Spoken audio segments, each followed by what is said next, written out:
कृपया आपल्या मुलांना शाळेची किंवा क्लासेसच्या बाहेर पडताना काळजी का घेतली पाहिजे? ही घटना कर्जतवरून सुटलेली लोकल छत्रपती शिवाजी महाराज टर्मिनसकडे जाणाऱ्या लोकलमध्ये एका लहान मुलाला शाळा सुटल्यानंतर एका अनोळखी व्यक्तीने त्या मुलाला सांगितले की तुला तुझ्या आई वडिलांनी मला आणायला पाठवलं, म्हणून त्या लहान मुलाला शाळेतून डायरेक्ट त्याने CSTला घेऊन जात होता आणि तो अनोळखी व्यक्ती त्या लहान मुलाला लेडीज डब्यातून घेऊन जात होता।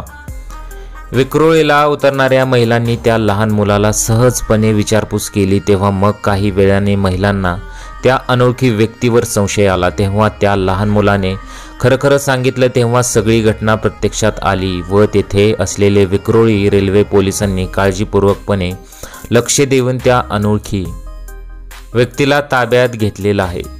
कृपया आपल्या मुलांना शाळेतून, क्लासेसवरून किंवा बाहेर पाठवत असाल तर काळजीपूर्वक पाठवा आणि काळजी घेण्यास आणि सावध राहण्यास सतर्कतेचा इशारा सुद्धा तुम्ही दिला गेला पाहिजे। आज या महिलांमुळे त्या लहान मुलाचे प्राण वाचलेले आहेत, अशा सुद्धा असंख्य कमेंट्स बऱ्याच लोकांनी केलेले आहेत। यापूर्वी सुद्धा रेल्वेमध्ये अशा प्रकारच्या घटना उघडकीस आलेल्या आहेत।